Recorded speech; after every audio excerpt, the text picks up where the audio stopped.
ആശ്വാസം നേടാം. ഹൃത്തിനുള്ളിൽ ജീവൻ നൽകും വചനം, തിരുവചനം. ഈശോയിൽ ഏറ്റവും പ്രിയപ്പെട്ടവരെ, ഇന്ന് നാം ചിന്തിക്കുക താബോർ മലയിൽ വെച്ച് രൂപാന്തരപ്പെട്ട ഈശോയെക്കുറിച്ചാണ്. മത്തായിയുടെ സുവിശേഷം 17-ാമത്തെ അധ്യായം 1 മുതലുള്ള വചനങ്ങളിൽ നാം ഇങ്ങനെ വായിക്കുന്നു. യേശു 6 ദിവസം കഴിഞ്ഞ് പത്രോസ്, യാക്കോബ്, അവൻ്റെ സഹോദരൻ യോഹന്നാൻ എന്നിവരെ മാത്രം കൂട്ടിക്കൊണ്ട് ഒരു ഉയർന്ന മലയിലേക്ക് പോയി. അവൻ അവരുടെ മുമ്പിൽ വെച്ച് രൂപാന്തരപ്പെട്ടു. അവൻ്റെ മുഖം സൂര്യനെ പോലെ വെട്ടിത്തിളങ്ങി, അവൻ്റെ വസ്ത്രം പ്രകാശം പോലെ ധവളമായി. 6 ദിവസങ്ങൾക്ക് ശേഷം ഈശോ തൻ്റെ പ്രിയപ്പെട്ട 3 ശിഷ്യരെ കൂട്ടിക്കൊണ്ട് താബോർ മലയിലേക്ക് പോവുകയാണ്. ശിഷ്യരുടെ മുമ്പിൽ വെച്ച് തന്നെ വെളിപ്പെടുത്തുന്ന, രൂപാന്തരപ്പെടുന്ന ഒരു ഈശോയെ നാം ഇവിടെ കാണുമ്പോൾ ആദ്യത്തെ വചനങ്ങളിൽ തന്നെ നാം കാണുകയാണ് 6 ദിവസങ്ങളെന്ന്. ഈ 6 ദിവസം എന്ന് പറയുക, പ്രിയപ്പെട്ടവരെ, ഈശോ ഈ ഭൂമിയിൽ വന്നു പിറന്ന് ആ ദിവസം വരെ, ഈശോ രൂപാന്തരപ്പെടുന്ന ആ ദിവസങ്ങൾ വരെ, ഓരോ ദിവസങ്ങളും ഈശോയുടെ ജീവിതത്തിലെ 6 ദിവസങ്ങളായി നമുക്ക് കണക്കാക്കാം. ഈ 6-ാം ദിവസം തമ്പുരാൻ താബോർ മലയിൽ വെച്ച് രൂപാന്തരപ്പെടുകയാണ്. ഞാനും നിങ്ങളുമൊക്കെ ഈശോയുടെ വലിയ രൂപാന്തരീകരണത്തിലേക്ക് അടുക്കണമെങ്കിൽ ജീവിതത്തിൻ്റെ ചില ഗതിവിഗതികളിലൂടെ, മറയപ്പെട്ട ചില ജീവിതത്തിലൂടെ, കുറ്റപ്പെടുത്തപ്പെട്ട, വിമർശിക്കപ്പെട്ട കുറേ ജീവിതത്തിലൂടെ, കുറേ സഹനത്തിലൂടെ, കുറേ ജീവിത അനുഭവങ്ങളിലൂടെ കടന്നു പോകേണ്ടിയുണ്ട്. ഈശോയുടെ പ്രിയപ്പെട്ട 3 ശിഷ്യരായ യാക്കോബും യോഹന്നാനും പത്രോസും അതുപോലെ ഒരു 3 പ്രിയപ്പെട്ടവരായി നമ്മൾ മാറണം. ഈശോയുടെ രൂപാന്തരീകരണത്തെക്കുറിച്ച് നാം ചിന്തിക്കുമ്പോൾ ഈശോ തൻ്റെ പ്രിയപ്പെട്ട ശിഷ്യർക്ക് കൊടുത്ത സമ്മാനമാണ് അവിടുത്തെ രൂപാന്തരീകരണം. 12 ശിഷ്യരുടെയും മുമ്പിൽ വെച്ചല്ല, മറിച്ച് താൻ ഏറ്റവും സ്നേഹിക്കുന്ന തൻ്റെ പ്രിയപ്പെട്ട 3 ശിഷ്യരുടെ മുമ്പിൽ വെച്ച് ഈശോ രൂപാന്തരപ്പെടുന്നത് നാം കാണുകയാണ്. ഒരു ക്രിസ്തു ശിഷ്യന് ലഭിക്കാവുന്ന ഏറ്റവും വലിയ സമ്മാനം. ശിഷ്യരുടെ മുമ്പിൽ വെച്ച് ഈശോ രൂപാന്തരപ്പെട്ടപ്പോൾ അവർക്ക് തിരിച്ചറിയാൻ പറ്റി യേശുവിൻ്റെ യഥാർത്ഥ വലിയ ദൈവിക ഭാവത്തെക്കുറിച്ച്. അവൻ്റെ അമൂല്യമായ വിലയെക്കുറിച്ച് തിരിച്ചറിഞ്ഞ ശിഷ്യർ പിന്നെ യേശുവിന് വേണ്ടി ജീവിതം ബലി കഴിക്കുന്ന അവസ്ഥയിൽ എത്തിച്ചേരുകയാണ്. തിരുസഭ ഇന്ന് 12 അപ്പസ്തോലരെയും വിശുദ്ധരായി പ്രഖ്യാപിക്കുന്നുണ്ട് എങ്കിൽ ഈ രൂപാന്തരീകരണ വേള മുതൽ അവരുടെ ചിന്തകൾ മാറിത്തുടങ്ങുകയാണ്. യേശുവിനെ തങ്ങളുടെ ജീവിതത്തോട് കൂടുതൽ ചേർത്ത് പിടിച്ച് കുരിശിലെ അവൻ്റെ സ്നേഹത്തോട് ചേർന്ന് നിൽക്കുന്ന ശിഷ്യരെയാണ് നാം കാണുക. അനേകർ ഈശോയുടെ കൂടെ നിൽക്കാൻ ആഗ്രഹിക്കുമ്പോഴും കുറേ കഴിയുമ്പോൾ ഈശോയെ വിട്ടുപോവുകയാണ്. യോഹന്നാൻ്റെ സുവിശേഷം 6-ാമത്തെ അധ്യായത്തിൽ നാം കാണുകയാണ്. യേശുവിൻ്റെ വചനം കഠിനമാണ് എന്ന് പറഞ്ഞ് പലരും ഈശോയിൽ നിന്ന് അകന്നു പോകാൻ ശ്രമിക്കുന്നു. കുറേ ശിഷ്യർ ഈശോയിൽ നിന്ന് അകന്നു പോയി കഴിയുമ്പോൾ ഈശോ പത്രോസിനോടായി ചോദിക്കുകയാണ്, നിങ്ങളും പോകാൻ ആഗ്രഹിക്കുന്നോ എന്ന്. അപ്പോൾ പത്രോസ് പറയുന്ന ഒരു കാര്യമുണ്ട്, കർത്താവേ, ഞങ്ങൾ ആരുടെ അടുക്കൽ പോകും? നിത്യജീവൻ്റെ വചനങ്ങൾ നിൻ്റെ പക്കലല്ലേ എന്ന്. നിത്യജീവൻ്റെ വചനം യേശുവിൻ്റെ പക്കലുണ്ട് എന്ന വലിയ തിരിച്ചറിവ് ഈ രൂപാന്തരീകരണ വേളയിലാണ് പത്രോസിന് ലഭിച്ചതെന്ന് നമുക്ക് അനുമാനിക്കാം. യേശുവിൻ്റെ രൂപാന്തരീകരണത്തിന് ശേഷം അവൻ്റെ വലിയ ആ സ്നേഹത്തിൻ്റെ അനുഭവം തിരിച്ചറിഞ്ഞ പത്രോസ് അവനോട് കൂടെ ഇരിക്കാൻ ആഗ്രഹിച്ചിട്ട് തമ്പുരാനോട് പറയുകയാണ്, കർത്താവേ, 17:4 വചനം പറയുകയാണ്, കർത്താവേ, നാം ഇവിടെ ആയിരിക്കുന്നത് നല്ലതാണ്. നിനക്ക് സമ്മതമാണെങ്കിൽ ഞങ്ങളിവിടെ 3 കൂടാരങ്ങൾ ഉണ്ടാക്കാമെന്ന്. എൻ്റെയും നിങ്ങളുടെയുമൊക്കെ ക്രിസ്തീയ ജീവിതത്തിൽ യേശുവിൻ്റെ വലിയ ദൈവികമായി വെളിപ്പെടുത്തൽ, അവൻ്റെ അമൂല്യമായ രൂപാന്തരീകരണത്തിൻ്റെ അനുഭവം നമുക്കും കണ്ടുമുട്ടാനാവണം, നമുക്കും സ്വന്തമാക്കാനാവണം. ഈ സമ്മാനം നമ്മുടെ ജീവിതത്തിൽ നാം സ്വന്തമാക്കുമ്പോഴാണ് പിന്നീടുള്ള നമ്മുടെ ജീവിതം സുന്ദരമായി മാറുക. ഈശോ രൂപാന്തരീകരിക്കപ്പെട്ടപ്പോൾ പിതാവായ ദൈവം ഈശോയെ തൻ്റെ പുത്രനായി മുദ്രകുത്തുകയാണ്. 17-ാമത്തെ അധ്യായം 5-ാമത്തെ വാക്യം, മത്തായി 17:5. അവൻ സംസാരിച്ചു കൊണ്ടിരിക്കുമ്പോൾ ശോഭയേറിയൊരു മേഘം വന്ന് അവരെ ആവരണം ചെയ്തു. മേഘത്തിൽ നിന്ന് ഇങ്ങനെയൊരു സ്വരമുണ്ടായി, ഇവൻ എൻ്റെ പ്രിയപുത്രൻ, ഇവനിൽ ഞാൻ പ്രസാദിച്ചിരിക്കുന്നു, ഇവൻ്റെ വാക്ക് കേൾക്കുവനെന്ന്. ഇവൻ എൻ്റെ പ്രിയപുത്രൻ, ഇവനിൽ ഞാൻ പ്രസാദിച്ചിരിക്കുന്നു, ഇവൻ്റെ വാക്ക് കേൾക്കുവനെന്ന് ഈശോ പറയുമ്പോൾ, പിതാവായ ദൈവം വെളിപ്പെടുത്തുമ്പോൾ, പിതാവ് സാക്ഷ്യപ്പെടുത്തുമ്പോൾ, ശിഷ്യരുടെ മുമ്പിൽ അവൻ എൻ്റെ പ്രിയപുത്രനാണെന്ന് പിതാവ് ഏറ്റുപറയുകയാണ്. ഒരു ക്രിസ്ത്യാനി എന്നും തമ്പുരാനെ, ക്രിസ്തുവിനെ അനുഗമിക്കാൻ വിളിക്കപ്പെട്ട ക്രിസ്ത്യാനി ആ സ്ഥാനത്താണ് ശിഷ്യർ നിൽക്കുക. ഇന്ന് ഞാൻ ശിഷ്യരുടെ സ്ഥാനത്ത് തമ്പുരാൻ്റെ മുമ്പിൽ പോയി നിൽക്കുമ്പോൾ, ഈശോയെ നീ ഒന്ന് വെളിപ്പെടണമേ എന്ന് പ്രാർത്ഥിക്കുമ്പോൾ തമ്പുരാൻ നിശ്ചയമായും നമുക്ക് ആ വലിയ അനുഭവം തരും. ഇവിടെ പിതാവ് ഉറപ്പിച്ച് പറയുകയാണ് എൻ്റെ പ്രിയ പുത്രനാണെന്ന്. പുത്രനായതുകൊണ്ട് തന്നെ അവനെ വേലക്കാരെ പോലെ അല്ല കരുതുക. സ്വന്തം കുടുംബത്തിൻ്റെ കാര്യങ്ങൾ, സ്വന്തം ദൈവികമായ സ്നേഹം പങ്കുവെച്ചു കൊടുക്കുന്ന ഒരു പിതാവിനെ നാം ഇവിടെ കാണുന്നുണ്ട്. ഈശോ ശിഷ്യരെ ചേർത്ത് പിടിച്ചു. മത്തായി 3:13 അവരെ സ്നേഹത്തോടെ തിരഞ്ഞെടുത്ത് തൻ്റെ കൂടെ ആയിരിക്കാൻ ആഗ്രഹിച്ചപ്പോൾ ഈശോ ചേർത്ത് പിടിച്ച് തൻ്റെ ശിഷ്യരെ പിതാവായ ദൈവം ആ 3 പേരെയും തൻ്റെ പ്രിയപ്പെട്ട ശിഷ്യരായി കണ്ടുകൊണ്ട് ആ 3 പേർക്കും തൻ്റെ ദൈവിക രഹസ്യങ്ങൾ വെളിപ്പെടുത്തി കൊടുക്കുകയാ, പുത്രനെ പരിചയപ്പെടുത്തി കൊടുക്കുകയാ, പുത്രനെ കുറിച്ച് അവർക്ക് വെളിപ്പെടുത്തി കൊടുത്തിട്ട് പറയുകയാ, നിങ്ങൾ എൻ്റെ സ്വന്തം കുടുംബത്തിലെ അംഗമാണ്. ദൈവിക തൃത്വ കുടുംബത്തിൻ്റെ രഹസ്യങ്ങൾ ശിഷ്യർക്ക് വെളിപ്പെടുത്തി കൊടുക്കുന്നതായി നാം കാണുക. ദൈവം വേലക്കാരെ പോലെ അല്ല ശിഷ്യരെ കാണുക, മറിച്ച് കുടുംബത്തിലെ വ്യക്തികളെ പോലെ. നമ്മുടെ കുടുംബത്തിൽ ജോലിക്കായി വരുന്നവരെ പലപ്പോഴും കുടുംബത്തിലെ രഹസ്യങ്ങൾ അറിയിക്കാൻ നാം തയ്യാറാവാറില്ല. എന്നാൽ ഇവിടെ പിതാവായ ദൈവം ശിഷ്യരെ 3 പേരെയും സ്വന്തമായി കണ്ടിട്ട്, പ്രിയപ്പെട്ടവരായി കണ്ടിട്ട് തൃത്വ കുടുംബത്തിൻ്റെ രഹസ്യങ്ങൾ വെളിപ്പെടുത്തി കൊടുക്കുകയാ, ഈശോയെ അവർക്ക് കാണിച്ചു കൊടുക്കുകയാ. എൻ്റെ പ്രിയ പുത്രനെയാണ് ഞാൻ നിങ്ങൾക്ക് തന്നിരിക്കുന്നതെന്ന് തമ്പുരാൻ അവർക്ക് വെളിപ്പെടുത്തി കൊടുക്കുകയാ. ഈശോ തിരഞ്ഞെടുത്ത ശിഷ്യർ പിതാവിനും പ്രിയപ്പെട്ടവരായി മാറുന്നത് നാം ഇവിടെ കാണുക. ഈശോയുടെ യഥാർത്ഥ രൂപം 17-ാമത്തെ അധ്യായം 2-ാമത്തെ വചനത്തിൽ നാം കാണുന്നു. അവൻ അവരുടെ മുമ്പിൽ വച്ച് രൂപാന്തരപ്പെട്ടു. അവൻ്റെ മുഖം സൂര്യനെ പോലെ വെട്ടിത്തിളങ്ങി, അവൻ്റെ വസ്ത്രം പ്രകാശം പോലെ ധവളമായി എന്ന്. അവരുടെ മുമ്പിൽ വെച്ച് രൂപാന്തരപ്പെട്ട പുതിയ ഒരു അഭിഷേകത്തിലേക്ക് ഈശോ കടന്നു വരികയാണ്. ഈശോയുടെ ചോദ്യത്തിനുള്ള ഉത്തരമാണ് 16-ാമത്തെ അധ്യായത്തിൽ നാം കാണുന്നുണ്ട്. ഈശോ കേസറിയ ഫിലിപ്പിയിൽ വെച്ച് 16-ാമത്തെ അധ്യായം 13 വചനങ്ങളിൽ നാം കാണുകയാണ്. യേശു കേസറിയ ഫിലിപ്പി പ്രദേശത്തെത്തിയപ്പോൾ ശിഷ്യന്മാരോട് ചോദിച്ചു, മനുഷ്യപുത്രൻ ആരെന്നാണ് ജനങ്ങൾ പറയുന്നത്? അവർ പറഞ്ഞു, ചിലർ സ്നാപക യോഹന്നാൻ എന്നും മറ്റു ചിലർ ഏലിയ എന്നും വേറെ ചിലർ ജെറമ്യ അല്ലെങ്കിൽ പ്രവാചകന്മാരിൽ ഒരുവൻ എന്നും പറയുന്നു. അവൻ അവരോട് ചോദിച്ചു, എന്നാൽ ഞാൻ ആരെന്നാണ് നിങ്ങൾ പറയുന്നത്? ശിമിയോൻ പത്രോസ് പറഞ്ഞു, നീ ജീവനുള്ള ദൈവത്തിൻ്റെ പുത്രനായ ക്രിസ്തുവാണ് എന്ന്. വിശുദ്ധ പത്രോസ് അറിഞ്ഞോ അറിയാതെയോ എന്തോ ദൈവിക പ്രേരണ കൊണ്ട് നീ ജീവനുള്ള ദൈവത്തിൻ്റെ പുത്രനായ ക്രിസ്തുവാണ് എന്ന് അവൻ പറഞ്ഞുവെങ്കിൽ, ഇതാ പിറ്റേ ദിവസം തമ്പുരാൻ അവന് താബോർ മലയിൽ വെച്ച് വെളിപ്പെടുത്തി കൊടുക്കുകയാണ്, ജീവനുള്ള ദൈവത്തിൻ്റെ പുത്രനായ ക്രിസ്തു ആരാണ് എന്ന്, അവൻ എങ്ങനെ ഇരിക്കുന്നുവെന്ന്, അവൻ ദൈവിക ഭാവം എന്താണ് എന്ന് ഇവിടെ തമ്പുരാൻ വെളിപ്പെടുത്തി കൊടുക്കുകയാണ്. തമ്പുരാൻ്റെ വലിയ മഹത്വം, വലിയ സ്നേഹം അവരെ ചേർത്ത് പിടിച്ചിരിക്കുകയാണ്. വീണ്ടും ഇവിടെ ഈശോയെക്കുറിച്ച് പിതാവ് പറയുക, ഇവൻ എൻ്റെ പ്രിയപുത്രൻ എന്ന്. മത്തായിയുടെ സുവിശേഷം 5-ാമത്തെ അധ്യായം 9-ാമത്തെ വചനം, സമാധാനം ഉണ്ടാക്കുന്നവർ, സമാധാനം സ്ഥാപിക്കുന്നവർ ഭാഗ്യവാന്മാർ, എന്തെന്നാൽ അവർ ദൈവപുത്രൻ എന്ന് വിളിക്കപ്പെടുമെന്ന്. ഈശോ പറയുകയാ, എൻ്റെ സമാധാനം നിങ്ങൾക്ക് ഞാൻ തരുന്നു, എന്നാൽ ഇത് ലോകം തരുന്നത് പോലെ അല്ല എന്ന് ഈശോ ശിഷ്യരോട് പറയുന്നുവെങ്കിൽ, ആ തമ്പുരാൻ ദൈവപുത്രൻ തരുന്ന സമാധാനം തരുന്ന ദൈവപുത്രനാണ് ഈശോ എന്ന് ഇവിടെ പിതാവ് ശിഷ്യർക്ക് വെളിപ്പെടുത്തി കൊടുക്കുകയാണ്. ഈശോ എന്തിനാ ഈ ലോകത്തിലേക്ക് വന്നത്? അവിടുന്ന് പിതാവായ ദൈവത്തിൻ്റെ വലിയ സമാധാനം നമുക്ക് തരുവാൻ വേണ്ടി വന്ന പ്രിയപുത്രനാണ്. ശിഷ്യരെ തമ്പുരാൻ ഉപദേശിക്കുകയാണ്, സമാധാനം സ്ഥാപിക്കുന്ന പ്രിയപുത്രരായി നിങ്ങൾ മാറണം, യേശുവിൻ്റെ പ്രിയപുത്രരായി മാറണമെന്ന്. തൻ്റെ ശിഷ്യർക്ക് തൻ്റെ ജീവിതം തന്നെയാണ് താൻ പ്രസംഗിക്കുന്നതെന്ന് അവിടുന്ന് രൂപാന്തരീകരണത്തിലൂടെ വെളിപ്പെടുത്തുകയാണ്. ഇതാ എൻ്റെ സമാധാനം നിങ്ങൾക്ക് ഞാൻ തരുന്നു എന്ന് ഈശോ പറയുന്നുണ്ടെങ്കിൽ, സമാധാനം സ്ഥാപിക്കുന്നവരാണ് ദൈവപുത്രൻ എന്ന് വിളിക്കപ്പെടുന്നതെന്ന് ഈശോ പറയുന്നുണ്ടെങ്കിൽ, ഈശോയുടെ അതേ സമാധാനം ഈശോ ശിഷ്യർക്ക് വെളിപ്പെടുത്തി കൊടുക്കുകയാണ്.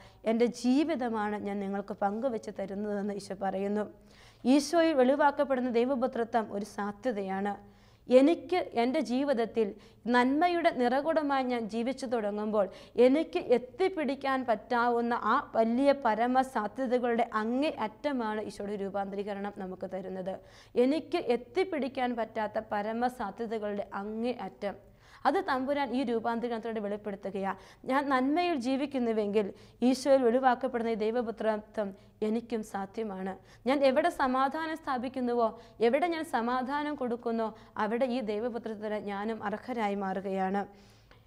ഈശോ ആരെന്ന് അറിയണമെങ്കിൽ ഈ ദൈവപുത്ര സ്ഥാനത്തിലേക്ക് ഈശോയെ പിതാവ് ഇവിടെ ഉയർത്തി വെക്കുമ്പോൾ, പ്രിയപ്പെട്ടവരെ, പിന്നീടുള്ള കാലഘട്ടം ഈശോയുടെ ജീവിതത്തെ നാം കാണുമ്പോൾ, മത്തായിയുടെ സുവിശേഷം 17-ാമത്തെ അധ്യായം 22 മുതലുള്ള വചനങ്ങളിൽ നാം കാണുന്നു. മത്തായി 17:22, പീഡാനുഭവവും ഉത്ഥാനത്തെയും കുറിച്ച് ഈശോ പ്രവചിക്കുകയാണ്. അവൻ ഗലീലയിൽ ഒരുമിച്ച് കൂടിയപ്പോൾ യേശു അവരോട് പറഞ്ഞു, മനുഷ്യപുത്രൻ പാപികളുടെ കൈകളിൽ ഏൽപ്പിക്കപ്പെടാൻ പോകുന്നു. അവർ അവനെ വധിക്കും, എന്നാൽ 3-ാം ദിവസം അവൻ ഉയർപ്പിക്കപ്പെടും. പ്രിയപ്പെട്ടവരെ, താബോർ മലയിൽ വെച്ച് രൂപാന്തരപ്പെട്ട ഈശോ തൻ്റെ ജീവിതത്തെക്കുറിച്ച് വെളിപ്പെടുത്തുകയാണ്. ഒരു ദൈവപുത്രനായി, ഒരു ദൈവപുത്രന്റെ സ്ഥാനം നിനക്ക് വേണമെങ്കിൽ പിന്നെ നീ കടന്നു വരേണ്ട ചില മേഖലകളുണ്ട്. ഈശോ തൻ്റെ ജീവിതത്തിലൂടെ നമുക്ക് വെളിപ്പെടുത്തി തരികയാണ്. ഈശോയുടെ രൂപാന്തരീകരണം ദൈവത്തിൻ്റെ മക്കൾ ആകാനുള്ള ഒരു വിളി. എന്നെയും നിങ്ങളെയും ഒക്കെ ഈശോ പിതാവിൻ്റെ മക്കളാകാൻ വിളിച്ചിട്ടുണ്ട് എങ്കിൽ, ദൈവമക്കൾ എന്ന സ്ഥാനം ഈശോ എനിക്ക് തന്നിട്ടുണ്ട് എങ്കിൽ, എൻ്റെ ജീവിതത്തിൽ ഞാൻ കടന്നു പോകേണ്ട ചില കുരിശിൻ്റെ യാത്രകൾ കൂടി ഉണ്ട് എന്ന് അവിടുന്ന് ഈ മത്തായിയുടെ സുവിശേഷം 17-ാമത്തെ അധ്യായത്തിൽ 22 മുതലുള്ള വചനങ്ങളിൽ വെളിപ്പെടുത്തി തരികയാണ്. വലിയ ദൈവ അനുഭവം കിട്ടിക്കഴിയുമ്പോൾ കുരിശിലേക്കുള്ള യാത്ര എളുപ്പമായി തീരുകയാണ്. ഈശോയുടെ മാമോദീസ വേളയിൽ പിതാവ് പുത്രനെ പ്രിയപുത്രനെ എന്ന് വിളിച്ച് അവരിൽ ഞാൻ പ്രസാദിച്ചിരിക്കുന്നു എന്ന് പറഞ്ഞ് പേര് ചൊല്ലി വിളിച്ച് അനുഗ്രഹിക്കുമ്പോൾ 4-ാമത്തെ അധ്യായം 1 മുതലുള്ള വചനങ്ങളിൽ നാം കാണുകയാണ് മരുഭൂമിയിലെ വലിയ പരീക്ഷയെക്കുറിച്ച്. ഈശോ മരുഭൂമിയിൽ പരീക്ഷിക്കപ്പെടുമ്പോൾ പിതാവിൻ്റെ കരത്തിൽ മുറുകെ പിടിച്ച് പിതാവിൻ്റെ പുത്രനാണെന്ന് ഏറ്റുപറഞ്ഞുകൊണ്ട് അവിടുന്ന് പിതാവിൻ്റെ വലിയ സ്നേഹം അനുഭവിച്ചറിഞ്ഞുകൊണ്ട് പിശാചിനെ തോൽപ്പിക്കുന്നതായി നാം കാണുകയാണ്. ഇന്ന് എൻ്റെ ജീവിതത്തിൽ ദൈവപുത്രരായി മാറാൻ ഈശോ എന്നെ വിളിക്കുമ്പോൾ തിരുമുമ്പിലിരുന്ന് വിശുദ്ധ കുർബാനയിൽ പങ്കുകൊള്ളുന്ന ഞാൻ എൻ്റെ ജീവിതത്തിലെ മരുഭൂമിയിലെ പരീക്ഷകളെ അതിജീവിക്കാനുള്ള കൃപയുമായി വേണം പുറത്തു വരുവാനെന്ന് അവിടുന്ന് നമ്മെ ഓർമ്മിപ്പിക്കുകയാണ്. ഈശോ പ്രിയപുത്രനായി വെളിപ്പെടുത്തപ്പെട്ടുവെങ്കിൽ നമ്മുടെ ജീവിതത്തിൽ നമുക്ക് ഈ ഒരു അനുഭവം കിട്ടണമെങ്കിൽ ശിശുതുല്യമായ ഒരു മനോഭാവം നമുക്ക് വേണം. ഞാനും നിങ്ങളുമൊക്കെ ഈശോയുടെ വെളിപ്പെടുത്തൽ ആഗ്രഹിക്കുന്നുണ്ട് എങ്കിൽ തമ്പുരാൻ്റെ മുമ്പിൽ ശിശുതുല്യമായ ഒരു ഹൃദയത്തോടെ ആയിരിക്കണം. ദൈവം എൻ്റെ മുമ്പിൽ തന്നെ വെളിപ്പെടുത്തണമെങ്കിൽ ശിശുവായി ഞാൻ മാറണമെന്ന് തമ്പുരാൻ പറയുമ്പോൾ മത്തായിയുടെ സുവിശേഷം 11-ാമത്തെ അധ്യായം 25-ാമത്തെ വചനം, യേശു ഉദ്ഘോഷിച്ചു, സ്വർഗത്തിൻ്റെയും ഭൂമിയുടെയും നാഥനായ പിതാവേ, നീ ഇക്കാര്യങ്ങൾ ബുദ്ധിമാന്മാരിൽ നിന്ന് വിവേകളിൽ നിന്ന് മറിച്ച് ശിശുക്കൾക്ക് വെളിപ്പെടുത്തിയതിനാൽ ഞാൻ നിന്നെ സ്തുതിക്കുന്നുവെന്ന്. നമ്മുടെ ബുദ്ധിക്കപ്പുറത്തേക്ക്, നമ്മുടെ ചിന്തകൾക്കപ്പുറത്തേക്ക് ദൈവിക വെളിപാടുകളും രഹസ്യങ്ങളും എനിക്ക് കിട്ടണമെങ്കിൽ ഞാൻ തമ്പുരാൻ്റെ മുമ്പിൽ ശിശുവിനെ പോലെ ആയിരിക്കണം. ജെറമ്യ പ്രവാചകന്റെ പുസ്തകം 33-ാമത്തെ അധ്യായം 3-ാമത്തെ വചനം, നീ എന്നെ വിളിക്കുക, നിന്റെ ബുദ്ധിക്ക് അതീതവും നിഗൂഢവും മഹത്വവുമായ കാര്യങ്ങൾ ഞാൻ നിനക്ക് വെളിപ്പെടുത്തി തരുമെന്ന്. തമ്പുരാൻ്റെ മുൻപിൽ പോയി ശിശുതുല്യമായി ഇരിക്കുമ്പോൾ കണ്ണുകൾ കണ്ടിട്ടില്ലാത്ത ദൈവിക ദർശനങ്ങൾ തമ്പുരാൻ നമുക്ക് തരും. തമ്പുരാൻ തൻ്റെ പുത്രർക്ക് ദൈവിക രഹസ്യങ്ങൾ സ്വർഗത്തിൻ്റെ വെളിപാടുകളും തരുവാൻ ആഗ്രഹിക്കുന്നവൻ തന്നെയാണ്. അവൻ അതൊരിക്കലും അടച്ചു വെച്ചിരിക്കുകയല്ല, തുറന്നു വെച്ചിരിക്കുകയാണ്. സുഗന്ധക്കുപ്പിയുടെ അടപ്പ് തുറന്നു വെക്കുമ്പോൾ അത് അവിടെ ഇരിക്കുന്ന എല്ലാവർക്കും സുഗന്ധം പകരുന്നത് പോലെ തന്നെയാണ് ആ സുഗന്ധക്കുപ്പിയുടെ അടപ്പ് പോലെ തമ്പുരാൻ തൻ്റെ കൃപകളും വരങ്ങളും ദാനങ്ങളും ദർശനങ്ങളും വെളിപാടുകളും നിന്റെ മുമ്പിൽ തുറന്നു വെച്ചിരിക്കുകയാണ്. നീ എന്ന് ദൈവപുത്രനായി ദൈവത്തെ സ്നേഹിച്ചു തുടങ്ങിയോ, എന്ന് നീ ക്രിസ്ത്യാനിയായി മാറി തുടങ്ങിയോ, അന്ന് മുതൽ തമ്പുരാന്റെ മുമ്പിൽ നീ ദൈവമക്കൾ തന്നെയാ. അവൻ്റെ കയ്യിലെ കൃപകൾക്കും അനുഗ്രഹങ്ങൾക്കും നീ അവകാശപ്പെട്ടത് തന്നെയാ. അത് നിന്റെ മുമ്പിൽ തമ്പുരാൻ തുറന്നു വെച്ചിട്ടുണ്ട്. ശിശുതുല്യമായി അപ്പൻ്റെ സന്നിധിയിൽ പോയി നിന്നിട്ട് അപ്പ തരണമേ എന്ന് പ്രാർത്ഥിച്ചു തുടങ്ങുമ്പോൾ അവൻ നിന്റെ ജീവിതത്തിലേക്ക് തരും. പ്രിയപ്പെട്ടവരെ, മത്തായിയുടെ സുവിശേഷത്തിൽ നാം ഈശോയുടെ രൂപാന്തരീകരണം കാണുമ്പോൾ ഈ രൂപാന്തരപ്പെട്ട ഈശോ, പിതാവിൻ്റെ പ്രിയപുത്രനായി അനുഭവപ്പെട്ട ഈശോ, ശിഷ്യരുടെ മുമ്പിൽ വെളിപ്പെടുത്തപ്പെട്ട ഈശോ നാം പിന്നെ കാണുകയാ കുരിശിൽ വെച്ച് വെളിപ്പെടുന്നതായിട്ട്. കുരിശിൽ വെച്ച് തമ്പുരാൻ മഹത്വപ്പെടുന്നതായി നാം കാണുന്നുണ്ട്. എൻ്റെ ജീവിതത്തിൽ ദൈവിക അനുഭവങ്ങൾ പ്രാർത്ഥനയിൽ എനിക്ക് ലഭിച്ചു കഴിയുമ്പോൾ, ഞാൻ പ്രാർത്ഥിച്ചു കഴിയുമ്പോൾ ഈശോ എൻ്റെ കൂടെയുള്ള തെളിവുകളായി അത്ഭുതങ്ങളും അടയാളങ്ങളും സംഭവിക്കുമ്പോൾ, പ്രിയപ്പെട്ടവരെ, അവിടെ കൊണ്ട് രൂപാന്തരീകരണത്തിൻ്റെ അനുഭവം പൂർത്തിയാവുന്നില്ല. മറിച്ച് എൻ്റെ ജീവിതത്തിലേക്ക് കുരിശിൻ്റെ അവസ്ഥകൾ കടന്നു വരുമ്പോഴാണ് രൂപാന്തരീകരണത്തിൻ്റെ ഫലങ്ങൾ പുറപ്പെടുവിക്കുന്നതും യഥാർത്ഥ ദൈവപുത്രനാണോ ഞാനെന്ന് തിരിച്ചറിയാനുള്ള അവസ്ഥകൾ എൻ്റെ ജീവിതത്തിൽ ഉണ്ടാവുക. ഇവിടെ ഈശോ കുരിശിലേക്ക് കയറ്റപ്പെടുകയാ. ഈശോ കുരിശിലേക്ക് നടന്നു പോകുമ്പോൾ അവൻ്റെ കുരിശ് ചുമക്കുവാൻ, അവനെ സഹായിക്കുവാൻ ഈ പ്രിയപ്പെട്ട 3 ശിഷ്യർക്ക് പോലും സാധിച്ചിട്ടില്ല. പ്രിയപ്പെട്ടവരെ, ഈശോ തനിച്ചാവുകയാ. എങ്കിലും ഇവൻ എൻ്റെ പ്രിയപുത്രൻ എന്ന സ്വർഗത്തിൽ നിന്ന് സ്വരം കേട്ട് പിതാവ് തന്നെ സ്നേഹിക്കുന്നെന്നും താൻ പിതാവിൻ്റെ പ്രിയപുത്രൻ ഉറപ്പിലും ഈശോ കടന്നു പോവുകയാ. ശിഷ്യർ ഈശോയെ തള്ളിപ്പറയുമ്പോൾ, ഓടി ഒളിക്കുമ്പോൾ, പടയാളികൾ അവിടുത്തെ പരിഹസിക്കുമ്പോൾ ഈശോ പതറുന്നില്ല. അവൻ കുരിശിലേക്ക് തൻ്റെ കൈകൾ വെച്ചു കൊടുക്കുകയാ. ആണി തറയ്ക്കപ്പെടുവാൻ വേണ്ടി കുരിശിൽ നിന്ന് ഈശോ ഇറങ്ങി ഓടാൻ ആഗ്രഹിക്കുന്നില്ല. മാലാഖമാരുടെ സഹായം ഈശോ തേടുന്നില്ല. മറിച്ച് നിശബ്ദനായി ദൈവമഹത്വത്തിന് വിട്ടുകൊടുക്കുകയാ. കുരിശിലെ രൂപാന്തരീകരണം ഈശോ അനുഭവിച്ചറിയുകയാ. പ്രിയപ്പെട്ടവരെ, ജീവിതത്തിൽ സഹനങ്ങൾ കടന്നു വരുമ്പോൾ ഈ സഹനത്തിൽ, ഈ വേദനയിൽ രൂപാന്തരീകരിക്കപ്പെടാൻ ഈശോ എന്നെ വിളിക്കുകയാണെന്ന് നാം തിരിച്ചറിയണം. അപ്പോഴാണ് നാം ദൈവപുത്രൻ്റെ വഴിയിലേക്ക് ചരിക്കപ്പെടുക. ലൂക്കാട് സുവിശേഷം 23:46 നാം കാണുന്നുണ്ട് പുത്രൻ്റെ വലിയ സമർപ്പണത്തിൻ്റെ വേള. പ്രിയപുത്രനായി താബോർ മലയിൽ രൂപാന്തരപ്പെട്ട തമ്പുരാൻ കുരിശിൻ്റെ വേളയിലും പിതാവിൻ്റെ കരങ്ങൾ രൂപാന്തരപ്പെടുകയാ, സമർപ്പിച്ചു കൊടുക്കുകയാ. കുരിശിൽ ഒരു മാറ്റം നടക്കുകയാ. 23:46 പിതാവേ, അങ്ങയുടെ കരങ്ങളിൽ എൻ്റെ ആത്മാവിനെ ഞാൻ സമർപ്പിക്കുന്നുവെന്ന് ഈശോ വെള്ള വസ്ത്രധാരിയായി, ധവള വസ്ത്രധാരിയായി, സൂര്യനെ പോലെ ശോഭിക്കുന്ന മുഖത്തോടെ രൂപാന്തരീകരിക്കപ്പെട്ട ഈശോയുടെ കുരിശിലെ രൂപത്തിലേക്ക് നാം നോക്കുമ്പോൾ നാം കാണുകയാ പിച്ചു ചീന്തപ്പെട്ട ശരീരമാണ്. അവൻ്റെ മുഖത്ത് മുറിവുകളും വേദനകളും നിറഞ്ഞു നിൽക്കുകയാ. മനുഷ്യനെന്ന് പോലും തോന്നാത്ത വിധത്തിൽ സുന്ദരനായ തമ്പുരാൻ്റെ രൂപം വളരെ വിരൂപമായി മാറിയിരിക്കുകയാ. അതാണ് തമ്പുരാൻ്റെ കുരിശിലെ രൂപാന്തരീകരണം എന്ന് പറയുക. തമ്പുരാൻ തൻ്റെ ശരീരത്തിലാണ് ഇവിടെ രൂപാന്തരീകരിക്കപ്പെട്ടത് എങ്കിൽ അവൻ കുരിശിൽ മറ്റൊരു രൂപാന്തരീകരണം നടത്തി കഴിയുമ്പോൾ ഈശോ ഉയർത്തു വരികയാ. ഉയർപ്പിക്കപ്പെട്ട ഈശോയുടെ സൂക്ഷ്മ ശരീരത്തിൻ്റെ വലിയ മഹത്വം പിന്നീട് നാം തിരുവചനത്തിലൂടെ ദർശിക്കുകയാ. ശിഷ്യന്മാർ കഥ കടച്ചിരിക്കെ ഈശോ അവരുടെ മധ്യത്തിലേക്ക് കടന്നു വരികയാ. അവൻ്റെ ശരീരത്തിൻ്റെ വലിയ രൂപാന്തരീകരണമാണ് നാം കാണുക. കഥകൾ തുറന്നു കൊടുക്കേണ്ട കാര്യമില്ല. മറിച്ച് ഈശോ കഥകൾ അടച്ചിരിക്കുക അവരുടെ മുമ്പ് പ്രത്യക്ഷപ്പെടുകയാ.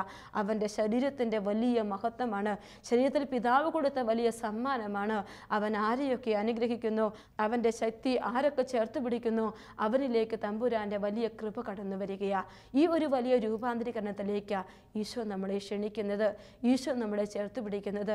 ഇത് തിരിച്ചറിയുന്ന പൗലോസ്ലീഹ പറയുന്നുണ്ട്, എൻ്റെ ക്രിസ്തുവിൻ്റെ അടയാളങ്ങൾ ഞാൻ എൻ്റെ ശരീരത്തിൽ സ്വീകരിക്കുന്നു, ഇനിമേൽ ആരും എന്നെ ശല്യപ്പെടുത്തരുത് എന്ന്. പ്രിയപ്പെട്ടവർ, ഈ വചനത്തിൻ്റെ അർത്ഥം എന്താ? പൗലോസ്ലീഹയുടെ ജീവിതത്തിൽ പഞ്ചശതത്തിൻ്റെ വലിയ അനുഭവം, കുരിശിൻ്റെ മഹത്വം അദ്ദേഹം സ്വീകരിച്ചു തുടങ്ങിയെന്ന, ക്രിസ്തുവിൻ്റെ സ്നേഹത്തിൻ്റെ അടയാളങ്ങൾ എൻ്റെ ശരീരത്തിൽ ഞാൻ സ്വീകരിക്കുന്നു, ഇനിമേൽ ആരും എന്നെ ശല്യപ്പെടുത്തരുത് എന്ന്. ഇന്ന് വിശുദ്ധ പൗലോസിനെ മധ്യസ്ഥം വഴി നാം പ്രാർത്ഥിക്കുമ്പോൾ തമ്പുരാൻ അത്ഭുതങ്ങൾ ചെയ്യുന്നുണ്ട് എങ്കിൽ അദ്ദേഹത്തിൻ്റെ ശരീരത്തെ അവിടുന്ന് മഹത്വപ്പെടുത്തിയിരിക്കുകയാണ്. ദൈവപുത്രനായി ദൈവത്തിന് സാക്ഷ്യം വഹിക്കുന്ന ക്രിസ്തുവിനെ പോലെ ജീവിക്കാൻ ആഗ്രഹിച്ച രണ്ടാമത്തെ അപ്പസ്തോലനായി മാറിയ വിശുദ്ധ പൗലോസിൻ്റെ ജീവിതത്തെ തമ്പുരാൻ രൂപാന്തരീകരിച്ചുവെങ്കിൽ വിശുദ്ധരുടെ ജീവിതം മുഴുവൻ നാം നോക്കുമ്പോൾ നമുക്ക് കാണാൻ പറ്റും രൂപാന്തരീകരണത്തിൻ്റെ മറ്റു പല വേളകൾ. പ്രിയപ്പെട്ടവരെ, ഞാനും നിങ്ങളുമൊക്കെ മാമോദീസ വേളയിൽ ദൈവപുത്രരായി മാറുകയാ. ക്രിസ്തുവിൻ്റെ ദൈവപുത്രത്വം നാം ഏറ്റുവാങ്ങിയിരിക്കുകയാ. ഈ ദൈവപുത്രരായി ഞാൻ മാറിക്കഴിയുമ്പോൾ എൻ്റെ ജീവിതത്തിൽ ഒളിഞ്ഞിരിക്കുന്ന ക്രിസ്തുവിനെ വളർത്തിയെടുക്കുവാനുള്ളൊരു ദൗത്യം ഈ രൂപാന്തരീകരണ വചനഭാഗം വായിക്കുമ്പോൾ ഈശോ നമ്മളെ ഓർമ്മിപ്പിക്കുകയാണ്.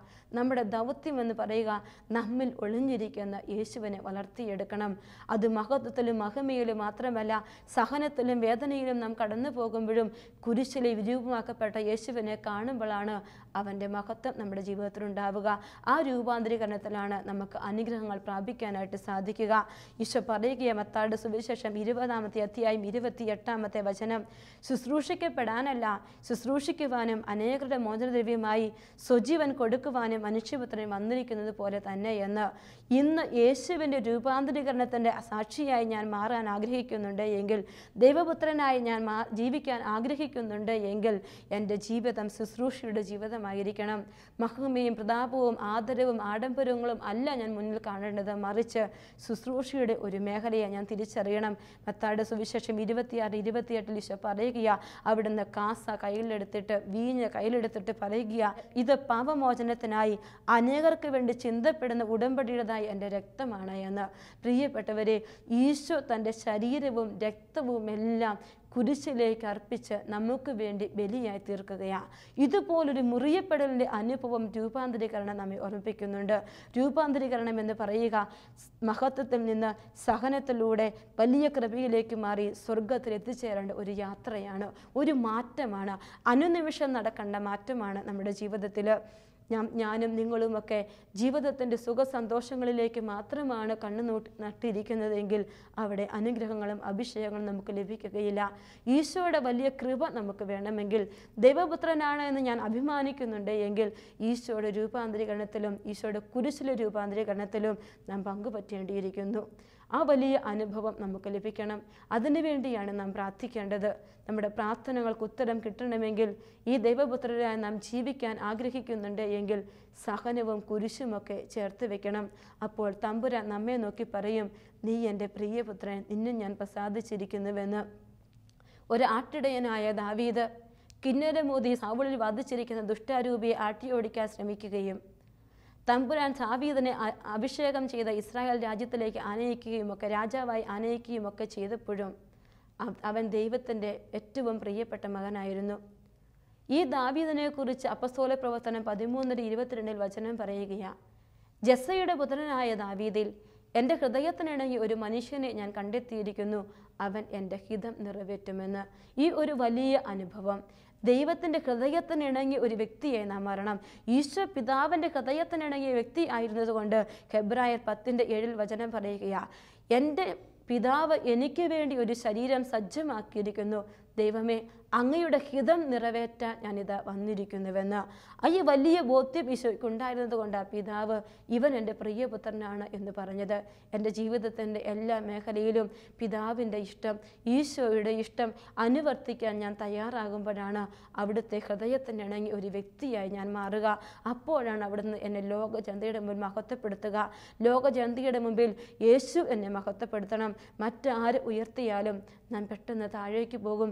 ഈശോ നമ്മളെ ഉയർത്തിയാൽ, ഈശോ നമ്മളെ മഹത്വപ്പെടുത്തിയാൽ, ഈശോ നമ്മളെ ഏറ്റെടുത്താൽ നമ്മുടെ ജീവിതത്തെ ആർക്കും തകർക്കാനാവില്ല. മറ്റുള്ളവർ എന്നെ എന്തെങ്കിലും ചെയ്തുവെന്ന് നാം പരാതിപ്പെടേണ്ട കാര്യമില്ല, അവരെ കുറ്റപ്പെടുത്തേണ്ട കാര്യമില്ല. എൻ്റെ ജീവിതത്തിൽ ദൈവപുത്ര സ്ഥാനത്തേക്ക് കടന്നു വരാൻ വേണ്ടി ഞാൻ കടന്നു പോകേണ്ട രൂപാന്തരീകരണ വേളകളാണ് മറ്റു പല വ്യക്തികളുടെയും ഈശോ എനിക്ക് അനുവദിക്കുന്നത്. അത് ഞാൻ തിരിച്ചറിഞ്ഞിട്ട് ആ രൂപാന്തരീകരണത്തിൽ ഞാനും പങ്കുപറ്റുമ്പോഴാണ് ഈശോയുടെ ദൈവപുത്ര സ്ഥാനത്തിലേക്ക് ഞാനും യോഗ്യരാകുക. വചനം യോഹന്നാൻ്റെ സുവിശേഷം 1-ാമത്തെ അധ്യായത്തിൽ വചനം പറയുന്നുണ്ട്, തന്നെ സ്വീകരിച്ചവർക്കെല്ലാം ദൈവമക്കളാവാൻ അവിടുന്ന് കഴിവ് നൽകുകയെന്ന്. പ്രിയപ്പെട്ടവരെ, ഈ ഒരു കഴിവ് നമ്മുടെ ഉള്ളിലുണ്ട്. ഉള്ളിലുള്ള ആ വലിയ ദൈവകൃപ നാം ലോകത്തിന് കാണിച്ചു കൊടുക്കണം. ക്രിസ്തുവിനെ വളർത്തിയെടുക്കണം. ക്രിസ്തുവിനെ നമ്മുടെ ജീവിതത്തിൽ മറ്റുള്ളവരിലേക്ക് എത്തിക്കാനുള്ള ഒരു ഉപാധിയായി നാം മാറണം. അങ്ങനെയാണ് നമ്മുടെ ജീവിതം അനുഗ്രഹിക്കപ്പെടുക. നമുക്ക് പ്രാർത്ഥിക്കാം, കണ്ണുകളടച്ച് കരങ്ങൾ കൂട്ടിപ്പിടിക്കാം. ഈശോയെ, പിതാവ് അവിടുത്തെ ഇവൻ എൻ്റെ പ്രിയപുത്രൻ, ഇവനെ ഞാൻ പ്രസാദിച്ചിരിക്കുന്നുവെന്ന് പറഞ്ഞ് ശിഷ്യരുടെ മുൻപിൽ അവിടുത്തെ മഹത്വപ്പെടുത്തിയെങ്കിൽ ആ വലിയ ദൈവപിതാവിൻ്റെ പുത്രനാണെന്നുള്ള വലിയ ബോധ്യം അങ്ങയുടെ മനസ്സിലുണ്ടായിരുന്നു. കുരിശിലും അവിടുന്ന് പിതാവിൻ്റെ കരങ്ങളിലേക്ക് അങ്ങയെ കൊടുത്തു, സമർപ്പിച്ചു. താബോർ മലയിൽ നിന്ന് കുരിശിൻ്റെ മഹത്വം വരെ, കുരിശിൻ്റെ രൂപാന്തരീകരണം വരെ അങ്ങ് കടന്നുപോയി. ഉത്തിതനായി സൂക്ഷ്മ ശരീരമുള്ളവനായി ഇന്ന് അവിടുന്ന് ഞങ്ങളെ അനുഗ്രഹിക്കുന്നു. അങ്ങേ അനുഗമിക്കാനായി വിളിക്കപ്പെട്ട ഞങ്ങളുടെ ജീവിതത്തിലും മഹത്വത്തിൽ നിന്നും സഹനത്തിൽ നിന്നും വേദനയിൽ നിന്നുമൊക്കെ കടന്ന് നിൻ്റെ കുരിശിൽ മഹത്വം പ്രാപിച്ച് യഥാർത്ഥ ദൈവമക്കളായി ജീവിക്കാനുള്ള കൃപ ഞങ്ങൾക്ക് തരണമേ എന്ന് പ്രാർത്ഥിക്കുന്നു. അവിടുത്തെ രൂപാന്തരീകരണത്തിൻ്റെ ഫലങ്ങൾ അതുവഴി ഞങ്ങളുടെ ജീവിതത്തിൽ പുറപ്പെടുവിക്കാൻ ഞങ്ങളെ അനുഗ്രഹിക്കണം. ഞങ്ങളിലുള്ള അങ്ങയുടെ സാന്നിധ്യം വളർത്തിയെടുക്കാനുള്ള കൃപ തന്ന് ഞങ്ങളെ അനുഗ്രഹിക്കണമേ എന്ന് പ്രാർത്ഥിക്കുന്നു. നിത്യം പിതാവും പുത്രനും പരിശുദ്ധാത്മാവുമായ സർവേശ്വര, ആമേൻ.